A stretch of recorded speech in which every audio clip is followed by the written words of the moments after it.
Indian team नहीं आ रही। सोचना खबर आपको दें, कोयटा रेलवे स्टेशन पर धमाका। सबसे पहले तो ये बताइएगा, क्योंकि आज ये खबर इंडियन मीडिया की तरफ से दी गई है कि इंडिया ने चैंपियंस ट्रॉफी के मैचेस खेलने से पाकिस्तान में इनकार कर दिया है। नमस्कार दोस्तों, पाकिस्तान की नींदें हराम चैंपियंस ट्रॉफी को लेकर।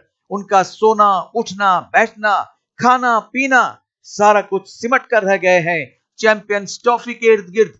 विस्तार से बोला जाए तो भारत का उनके देश में चैंपियंस ट्रॉफी में खेलने आने के या खेलने न आने के कशमकश में पाकिस्तान का हार्ट बीट काबू से बाहर हो चुका है।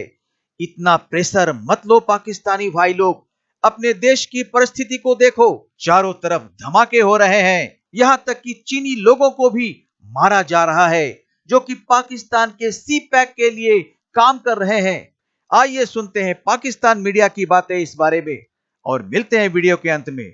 साथ ही अगर आपको वीडियो पसंद आए तो सब्सक्राइब जरूर कर देना। धमाके में जाबहाक अफराद की तादाद 26 हो गई है। तो हमें भी ऐसे लगा, शंघाई कोऑपरेशन तंजीम का जब इजलास हुआ, सेठी साहब आपसे भी बात हुई और उसमें एक उम्मीद का दिया, उम्मीद की शमा रोशन हुई। उसके बाद से बहुत ऐसा चल रहा था कि नहीं, शायद इंडिया की टीम जा सकती है, पाकिस्तान चैंपियंस ट्रॉफी में कम्पीट कर सकती है पाकिस्तान में। लेकिन जो अटैक हुआ है, क्योंकि उनको पता है कि पाकिस्तानी गद्दार कौम है, गद्दार नहीं, ये वो कौम है जो वेंटिलेटर पे है। सिक्योरिटी फोर्सेस का कहना है कि मुबैना तौर पर ये खुदकुश धमाका बताया जा रहा है। सिक्योरिटी कंसर्न्स की वजह से in consultation with Indian government BCCI जो है वो इरादा नहीं रखती पाकिस्तान आने का। वहाँ बहुत डाउट और वो पैदा हुआ है कि क्या हम अपनी टीम को वहाँ भेज सकते हैं, क्यों सेफ होगा। आज वो मुझसे अगर ये सवाल करे कि हमने तरक्की नहीं की, तो मैं उसको ये तो जवाब देने के काबिल हो गए, इंडिया ने तो की है। हमने क्या किया है? हम तो 70s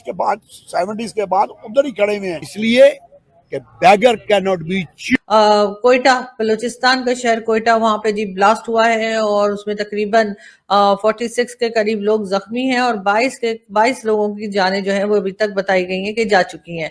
इस किस्म के वाकयात जो हैं वो बढ़ते चले जा रहे हैं। कभी कोई बस रोकी जाती है, उसमें से लोगों को निकाल के गोलियां मारी जा रही हैं और कभी इस किस्म के ब्लास्ट हो रहे हैं। कभी चाइनीज वर्कर्स के ऊपर ब्लास्ट हो रहे हैं और कभी पाकिस्तानी जो है उनके ऊपर भी ब्लास्ट और इस किस्म की किलिंग्स जो है वो बढ़ती चली जा रही है। लेकिन गवर्नमेंट अपने उन्हीं कामों में लगी है, वही स्टेटमेंट हमेशा होने नहीं देंगे, इन लोगों को पकड़ा जाएगा, इनके साथ ये होगा, इनके साथ वो होगा और इसी किस्म की कई चीजें जो हैं वो गवर्नमेंट बात करती है, जो हमेशा से एक रूटीन में मुझे लगता है कि लिख कर रखा होता है। वही बात इस वक्त भी गवर्नमेंट की तरफ से कही जा रही है और साथ साथ ये भी कि जी इन्वेस्टिगेशन चल रही है। कितने दिन के बाद चलेगी? 1 दिन, 2 दिन, 3 दिन, बस उसके बाद कुछ नहीं। फिर दोबारा से वही सारा सिलसिला शुरू हो जाएगा कि कभी इमरान खान की बात हो, कभी इमरान खान को लाने वालों की बात, यही सब होता रहेगा। लेकिन सिक्योरिटी की तरफ कोई ध्यान नहीं दिया जा रहा, या ये कर नहीं पा रहे या ये कर नहीं सकते। ये भी एक बहुत बड़ा सवाल है कि आखिर ये सिलसिला कहाँ जाकर रुकेगा, कब तक आम आदमी इस तरह से अपनी जानें देता रहेगा। कभी सऊदी अरब को कहते हैं कि जी सऊदी अरब से इन्वेस्टमेंट आ रही है, कभी कतर से आ रही है, कभी चाइना से आ रही है, लेकिन कौन आकर काम करेगा? चाइनीज वर्कर्स पे पहले ही हम कई बार देख चुके हैं जिस तरह के अटैक्स हुए हैं। उसके बाद अब नहीं लगता कि चाइना जो है वो अपने आप को जरा सा भी, खास तौर पे चाइना अपने आप को जरा सा भी महफूज समझेगा या चाइनीज वर्कर्स पाकिस्तान आने को तैयार होंगे। डेफिनेटली पाकिस्तान में ऐसा होता हुआ हमें दिखाई नहीं दे रहा। इस किस्म के अटैक्स जो बढ़ते चले जा रहे हैं और वो भी सीपीसी। तो जी आप पहले तो ये बता दीजिए कि उस पर अभी तक काम क्या हुआ है, जो लोग हमसे इतने जेलस हो रहे हैं कि वो अटैक करना शुरू हो गए। डेफिनेटली इसमें कहीं ना कहीं उन लोगों का रोल जरूर है जो नहीं चाहते कि सीपीसी बने। लेकिन वो क्यों नहीं चाहते? उनकी जमीनों के ऊपर चाइनीज आना शुरू हो गए हैं और उनको ये पसंद नहीं है। ये बात कोई नहीं करता कि जी हम एक तरह से चाइना को पाकिस्तान की काफी हिस्सा जो है मॉर्गेज करते चले जा रहे हैं और ये बात कई लोगों को पसंद नहीं आ रही, वो प्रोटेस्ट करें। लेकिन पहले चाइनीज वर्कर्स के ऊपर अटैक चल रहे थे, अब पाकिस्तान के अपने लोगों के ऊपर भी इसी किस्म के अटैक शुरू हो गए हैं। लेकिन पीछे कौन है? फॉरेन इन्वेस्टर डरते हैं, हुकूमत फौज उनको कितनी कुछ सिक्योरिटी देगी। अब हर एक डेवलपमेंट और इंजीनियर के साथ आप पुलिस वाला तो नहीं लगा सकते ना, आपको तो माहौल चाहिए। सो पहले मेनलैंड पाकिस्तान, इस्लामाबाद, पेशावर, कराची के अंदर इस्लामिक जो ग्रुप्स थे जो रियासत पे हमले किए थे, हुकूमत ने उनको टारगेट किया और काफ़ी हद तक फ़र्क है। अब स्टिल दहशतगर्दाना हमले हो रहे हैं, अब सिर्फ एक ही चीज़ है कि बलोच यकजहती कौंसिल हो, BLA हो, उनका अल्टीमेट गोल क्या है? उनका अल्टीमेट गोल ये है कि क्या वो अपना इस इलाके को आज़ाद कराना चाहते हैं? तो वो तो कभी भी नहीं होगा। हाँ, वो पाकिस्तान की establishment, political elite, intelligentsia, media, stakeholder के साथ बैठ के अपने मसले जो हैं वो हल कराना चाहते हैं, तो जाहिर बात है वो हल हो सकते हैं।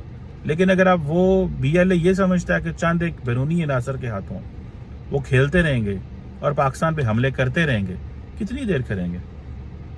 और साल 2, 4, 6 जब उनके मास्टर, अगर पाकिस्तान चाहे तो पाकिस्तान उनके, जिसे कहते हैं ना, हम स्लो ज़रूर हैं क्योंकि हमारी जो गवर्नमेंट्स होती हैं, जो लीडरशिप होती है, सबके डिफरेंट मसले होते हैं। और वो मसले यही होते हैं कि एक बंदा आता है तो वो कहता है कि जनाब मैं बलूचिस्तान के मसले को ताकत से हल करूंगा, दूसरा कहता है मैं सियासत से हल करूंगा, तीसरा कहता है मैं डायलॉग करूंगा कि ये जो अभी में 22 लोग जो हैं वो मारे जा चुके हैं। तो जब वो बाहर से इन्वेस्टर देखेगा वो क्या देखेगा?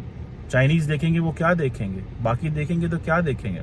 लेकिन पूरी दुनिया जो है वो एक नॉर्मल ज़िंदगी गुजार रही है, हम ही रह गए हैं जो जिसके साथ ये सब कुछ हो रहा है। मैं तो इसको ऐसे देखता हूँ एंड आई विश कि थिंग्स गेट बेटर, चीज़ें बेहतर हों।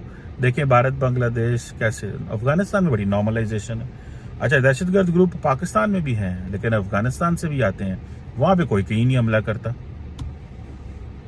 हमले सारे पाकिस्तान में होते हैं, ग्रुप सारे वहाँ पे हैं। सो क्योंकि पाकिस्तान का उनको पता है कि भाई ये नॉर्मल कंट्री है, इसको ज़्यादा हमले होंगे तो ज़्यादा शोर डलेगा। ये न्यूक्लियर आर्म्ड कंट्री, चाइना जी बड़ा स्ट्रेटेजिक पार्टनर, ठीक है, बड़ी बड़ी बात है, बड़ी फौज।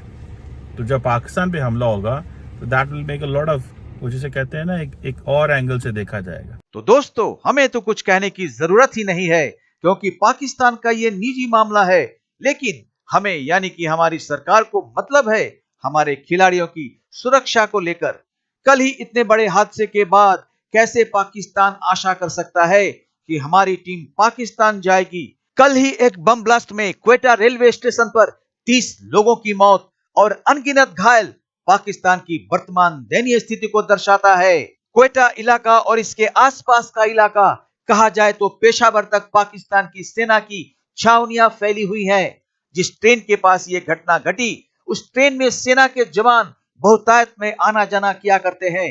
इतनी सारी जानकारियां और सेना का इतना सेंसिटिव जोन होते हुए भी पाकिस्तान की सुरक्षा व्यवस्था कितनी कमजोर है, इसका पर्दाफाश सबके सामने हो गया।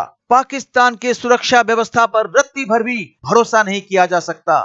उस पर से भारत की टीम जा रही है, मतलब पाकिस्तान में खुलेआम घूमने वाले आतंकवादी हर किसी असंभव अवसर की तलाश करते रहेंगे जिससे भारत की टीम को जान माल का नुकसान पहुंचाया जा सके। क्योंकि पाकिस्तान में सारे आतंकवादी संगठन भारत विरोधी आतंकवादी संगठन है। उनकी दाल रोटी चलती है भारत में आतंकवादी दहशत पैदा करके। इधर शनिवार को ही BCCI ने ICC को बता दिया कि हम पाकिस्तान नहीं जा रहे हैं। इसकी जानकारी BCCI की एक सूत्र ने न्यूज एजेंसी PTI को दे दी है। तो आज बस इतना ही, मिलते हैं अगली वीडियो में, तब तक जय हिंद, वंदे मातरम।